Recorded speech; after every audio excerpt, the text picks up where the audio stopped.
Media वालों को sir आपने पिंजरे में बंद कर दिया सर, उनको बाहर निकाल दीजिए प्लीज। जी हाँ, आपने जो राहुल गांधी का भाषण सुना और उसमें जो कुछ भी राहुल गांधी ने कहा वो बिल्कुल सच है। मीडिया वालों को अब इसकी छूट नहीं है कि वो संसद भवन के परिसर में घूम सके। वो अब एक ग्लास के रूम में बंद रहेंगे और बस आते जाते नेताओं को देख सकेंगे। संसद परिसर में पत्रकारों पर एक नई पाबंदी लगाई गई है। अब पत्रकार संसद परिसर के अंदर घूमकर सत्तारूढ़ और विपक्षी नेताओं के बयान नहीं ले सकेंगे। उन्हें संसद के बाहर एक ग्लास रूम से ही सभी गतिविधियों को कवर करना होगा। कोई ऐसी रिकॉर्डिंग नहीं करेगा।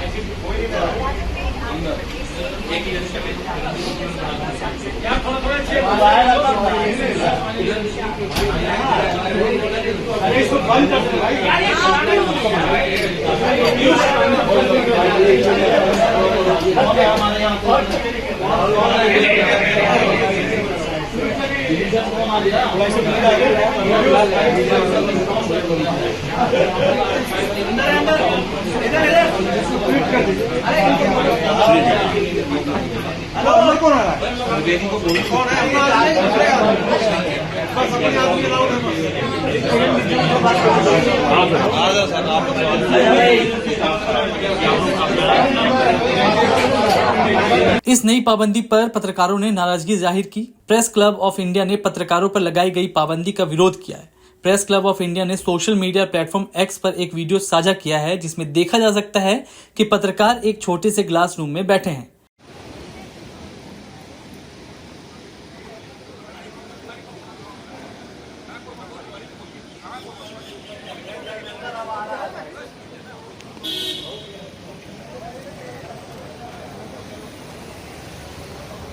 इस ग्लास रूम में काफी भीड़ है। पीसीआई ने इस पाबंदी को हटाने की मांग की है। पहले पत्रकार नए संसद भवन के मकर द्वार पर सांसदों की प्रतिक्रिया लेते थे, लेकिन अब उन्हें वहां खड़ा होने की इजाजत नहीं दी जा रही है। उनके लिए मकर द्वार के सामने एक ग्लास रूम बनाया गया है जहां से वो सांसदों की गतिविधियों को कवर करेंगे। इस कमरे में कम जगह होने के कारण पत्रकारों को असुविधा हो रही है। कांग्रेस की सोशल मीडिया प्रमुख सुप्रिया श्रीनेत ने भी इस मुद्दे पर अपनी आवाज उठाई है। उन्होंने वीडियो साझा कर इस पाबंदी का विरोध किया और पत्रकारों को उनकी रिपोर्टिंग करने की आजादी की मांग की। इस पाबंदी के कारण पत्रकारिता की स्वतंत्रता पर सवाल उठ रहे हैं। प्रेस क्लब ऑफ इंडिया और अन्य पत्रकार संगठनों ने इस पाबंदी को हटाने की मांग की है ताकि पत्रकार स्वतंत्र रूप से अपनी जिम्मेदारियों को निभा सके। लोकसभा में नेता प्रतिपक्ष राहुल गांधी ने भी इस पाबंदियों को लेकर चिंता जाहिर की है। आज हम लोग नहीं आएंगे, आप वहां की वीडियो बनाइए।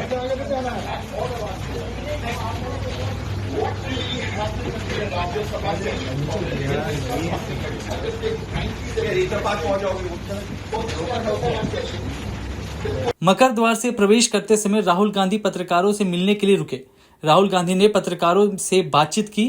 कांग्रेस सांसद ने पत्रकारों को भरोसा दिलाया कि उनकी इस समस्या का समाधान ढूंढा जाएगा। राहुल गांधी ने कहा कि लोकतंत्र में पत्रकारों को आजादी के साथ काम करने का अधिकार मिलना चाहिए। अगर ऐसा नहीं होता है तो लोकतंत्र की खूबसूरती खत्म हो जाएगी। चक्रव्यूह के बारे में थोड़ी रिसर्च की और पता लगा कि चक्रव्यूह का एक दूसरा नाम होता है पद्मव्यूह, मतलब लोटस फॉर्मेशन। तो जो चक्रव्यूह होता है स्पीकर सर, वो लोटस के शेप में होता है, कमल के फूल के शेप में होता है।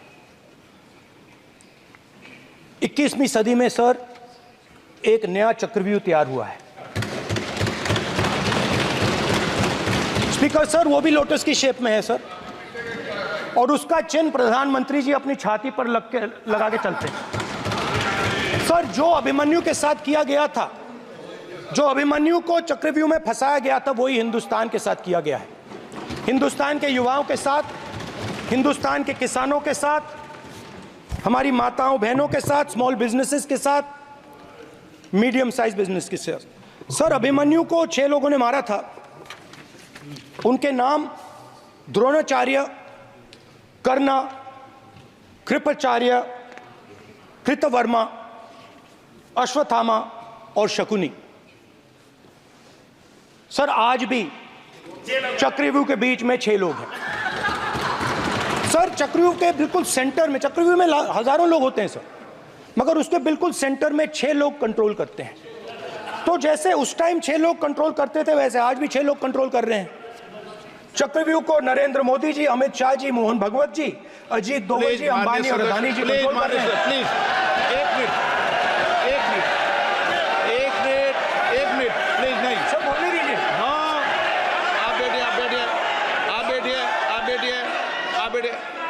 माननीय सदस्य, आप संवैधानिक पद पर हैं। आपके कई माननीय सदस्यों ने यहाँ पर मुझे लिख कर दिया है कि जो माननीय सदस्य का सदस्य नहीं है उसका नाम नहीं लें। आपने लिख के दिया है। नो, आपने क्या आप उसकी पालना करना चाहते हो? स्पीकर सर, गलत। मैं माननीय स्पीकर सर, एक minute, hold on. Speaker sir, अगर आप चाहते हैं तो मैं एक मिनट मैं प्रतिपक्ष के नेता से ये तो अपेक्षा करूंगा सही कि वो सदन की नियम मर्यादा को बने, ये अपेक्षा करता हूं। आप चाहे नहीं करें पर मैं अपेक्षा करता हूं। नहीं सर, मैं अगर आप चाहते हैं सर, मैं NSA का और अदानी और अंबानी का नाम इस लिस्ट से निकाल देता हूं। फिर माननीय सदस्य, आप अगर आप चाहते हैं सर। प्लीज, मैं नहीं चाहता। सदन के नियम प्रक्रियाओं से सदन चलता है। अगर आप कहते हैं मैं निकाल देता हूं। नो, मैं 3 ही नाम यूज करूं। नहीं माननीय सदस्य, नहीं कहा। और आप वीडियो में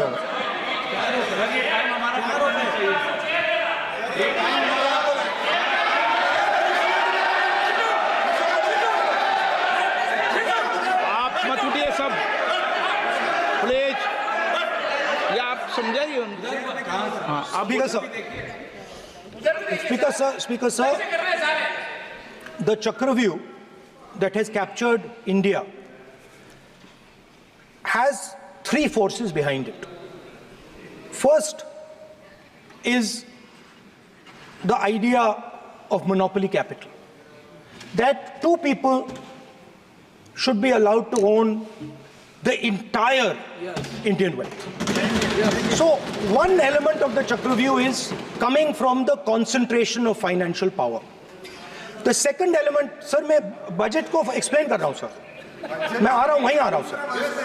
So one element is financial power. The second element is the institutions, the agencies, CBI, ED, Income Tax Department of this nation, and the third is the political executive. Speaker sir, these 3 together are at the heart of the Chakravyuh, and they have devastated this country. Speaker sir, my expectation was that this budget would weaken the power of this Chakravyuh, that this budget would help the farmers of this country, would help the youth of this country, would help the laborers, the small businesses of this country.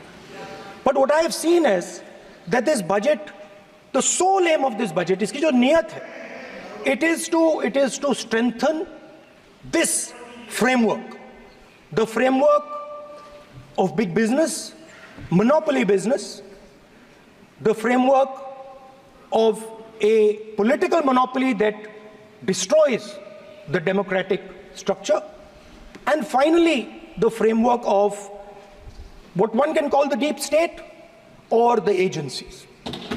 And the result of this has been the first पहला काम इस चक्रव्यूह ने क्या किया, जो हिंदुस्तान को रोजगार देते हैं, स्मॉल एंड मीडियम बिजनेसेस हैं, जो करोड़ों युवाओं को रोजगार देते थे, उन पर इस चक्रव्यूह ने आक्रमण किया। कैसे किया? नोटबंदी, जीएसटी और टैक्स टेररिज्म। आप लोग आतंकवाद की बात करते हो, पूरे देश में अगर कोई भी व्यक्ति छोटा बिजनेस चलाता है तो रात को उसको फोन कॉल आता है इनकम टैक्स डिपार्टमेंट से, जीएसटी से, और टैक्स टेररिज्म का वो शिकार बनता है। इस टैक्स टेररिज्म को रोकने के लिए बजट में आपने कुछ नहीं किया है। तो टैक्स टेररिज्म के कारण और ये जो आपकी नीतियां हैं, जो आपने कोविड के समय बड़े बिजनेसेस की मदद की और जो स्मॉल एंड मीडियम बिजनेसेस थे उनको खत्म किया, उसके कारण आज हिंदुस्तान के युवाओं को रोजगार नहीं मिल सकता है। बिल्कुल एक युवा को रोजगार नहीं मिल सकता है। अब फाइनेंस मिनिस्टर बैठी हैं, अब युवाओं के लिए आपने क्या किया? बजट में आपने इंटर्नशिप प्रोग्राम की बात करी और ये शायद एक मजाक है, क्योंकि आपने कहा कि ये इंटर्नशिप प्रोग्राम सिर्फ हिंदुस्तान की 500 सबसे बड़ी कंपनियों में होगा और 99% जो हमारे युवा हैं उनको इस इंटर्नशिप प्रोग्राम से कुछ लेना देना नहीं, कोई फायदा नहीं होने वाला है। तो आपने पहले टांग तोड़ दी और उसके ऊपर आप बैंडेड लगाने की कोशिश कर रहे हैं। मेन मुद्दा आज युवाओं का एग्जाम पेपर लीक है। जहां भी हम जाते हैं आपने बेरोजगारी का चक्रव्यूह बना दिया इनके लिए, और जहां भी हम जाते हैं वो कहते हैं देखिए बेरोजगारी है मगर पेपर लीक भी होता है। तो आपने एक साइड पेपर लीक चक्रव्यूह, दूसरी साइड बेरोजगारी चक्रव्यूह। पेपर लीक मैं आपको बताता हूं 10 साल में 70 बार हुआ है। अगर आप जानना चाहते हैं, 10 साल में 70 बार हुआ है। तो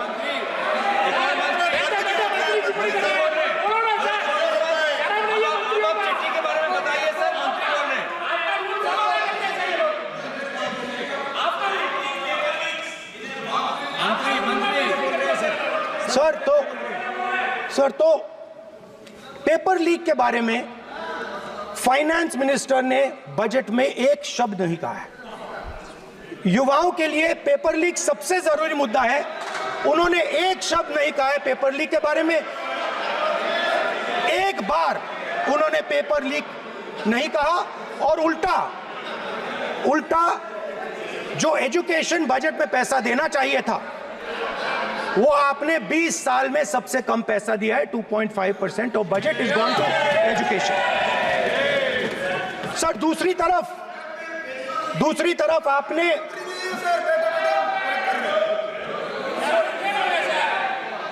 आपकी नहीं मानते सर, ये रनिंग कमेंट्री कर रहे हैं सर।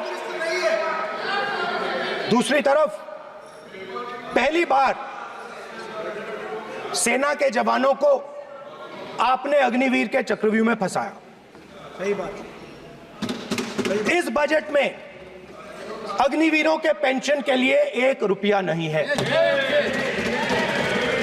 आप अपने आप को देशभक्त कहते हो, मगर जब अग्निवीरों की मदद करने की बात आती है, जवानों को पैसा देने की बात आती है, तो बजट में आपको 1 रुपया नहीं दिखाई देता। उनकी पेंशन के लिए 1 रुपया आपने नहीं दिया। तो उनको आपने अग्निवीर के चक्रव्यूह में फंसाया। और आप हमसे जुड़े रहने के लिए सब्सक्राइब करें YouTube पर, फॉलो करें Twitter पर और लाइक करें Facebook पर। और ज्यादा जानकारी के लिए आपको टाइप करना होगा सिर्फ न्यूज़ नशा।